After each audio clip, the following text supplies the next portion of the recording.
What's up guys, Steve Cook here from fitnessculture.com. I'm in sunny Sydney, Australia, and today I'm gonna go over with you my favorite exercises to target one of the most talked about or questioned body parts of the leg. So I always get this question, Steve, how do I get a bigger teardrop muscle, also known as the vastus medialis? So your vastus medialis is just above your knee and just on the inside there. So it's that teardrop muscle that bodybuilders love to have, but it's a really hard one to get. It's really hard to train just this area. Today we're gonna be looking at it from a bodybuilder standpoint, how to develop that, but it's also good practice because it's gonna promote a healthy knee. There are three things that we really wanna concentrate on when we're talking about the vastus medialis. The first is our toe position. So our toe position is gonna come into play whether it's a squat or leg press or leg extension. The second thing is gonna be really our center of gravity. And that has to do with our toes, but it also has to deal with our heels and then the tracking of our knees over our toes. The last thing we're gonna talk about is overloading the muscle at the bottom of the movement. So you're gonna see a lot of deep squatting along with 1 1/4 movements, because that is where we're really overloading and we're activating the most VMO. So a lot of people out there, you know, they're really careful when they do squats. They want big numbers, so they really concentrate on hitting 90 degrees. If you want to develop glutes, and obviously we want to do that as well, but when we start talking about the VMO, we're gonna get deep. We're gonna get nice and low on things. That should be one thing right away we look at doing. When we couple that in with our toe placement and our knees over the toes, you're gonna notice that our heels wanna start coming up. And that is why we're gonna bring in the slant board into play on things. Doing this is going to allow us to continue to push through the heels on our squat movements, but also it's gonna keep our center of gravity upright. So if I'm here and my toes start coming up, what happens? My chest falls over my knee, I become off balance. So doing things on a slant board, it allows us maximal contraction of the VMO, getting nice and low, chest is nice and tall, and as we come up, we're pushing through the heels, coming up just shy of locking out. I don't wanna be there, I wanna be here. I wanna do 4 sets of this exercise after your warm-ups, and we're really shooting for that 10 to 15 rep range.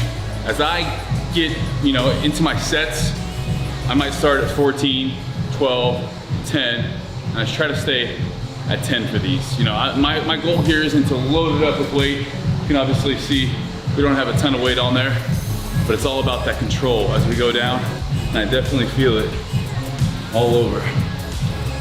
Next exercise, I'm gonna be showing you 3 different variations of it, but basically it's a single leg squat, or in this case, a single leg step up. We're gonna be setting up the leg we're working, knee's gonna be tracking over the toe, we're gonna press up, and then with our off leg, I'm just gonna keep it straight, go down until I touch, and then back up. I never wanna be pressing off with this leg here. This leg is just hanging out, go down, touch, come up. This will eventually graduate to a pistol squat. So if you have it there, we're gonna be moving over to a taller box. And from here, we're just gonna be continuing on our single leg squat on this. My knee is well over my toe there.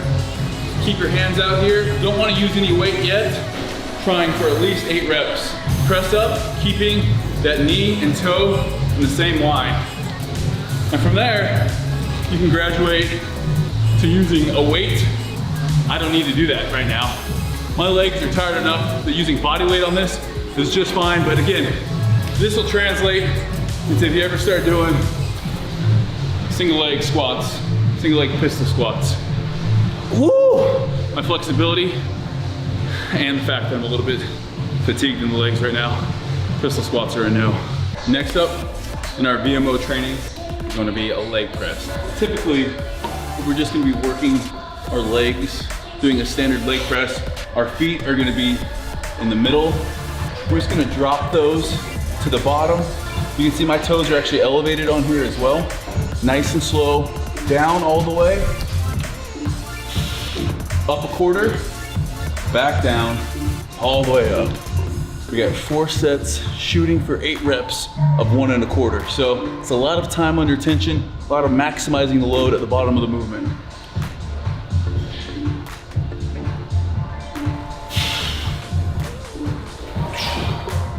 Next up, we're back to a single leg exercise, a Bulgarian split squat. What we're gonna be doing here, we're gonna have dumbbells. You can also do these with a barbell on your back. I like doing them with dumbbells. We're gonna have back leg on the bench. So that rear leg elevated as we go down. Once again, you see that knee tracking over all the way down, get depth, and then press back up. Keeping that knee and toe in line. I don't want it caving in or going out, but that knee is gonna come over top. So we're gonna be doing each leg individually, 10 to 12 reps. If you want, I've recently started doing these also on a slant board. Nice and high, I'm gonna be doing them on there. If you can graduate towards this, feel free. We wanna make sure though that you've mastered the basic movement first. The final movement for our VMO training is gonna be a leg extension. And I know leg extension works primarily your whole leg. Extended, down 1/4, back extended all the way down to get a nice stretch in there. Biggest thing is, instead of just keeping our toes straight, we're gonna go slightly pointed out there. And you can just feel it. If you just point your toe and go here, you get a better contraction in the VMO. Give me our last thing here, a little bit higher rep range. Again, we get the 1 1/4 rep, but we're gonna do 10 total. So it's really almost like 20 reps. And then again, you can do this together or single leg, especially if you have one leg that's lagging a little bit.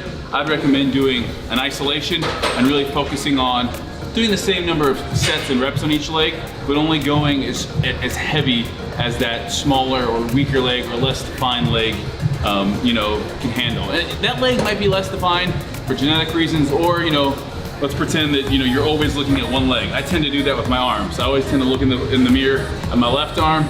It's like, hey man, switch it up. Look at your other leg. Focus on that other leg. It's hard when you talk about mind-muscle connection. We have 2 VMOs. Where's your mind connecting with?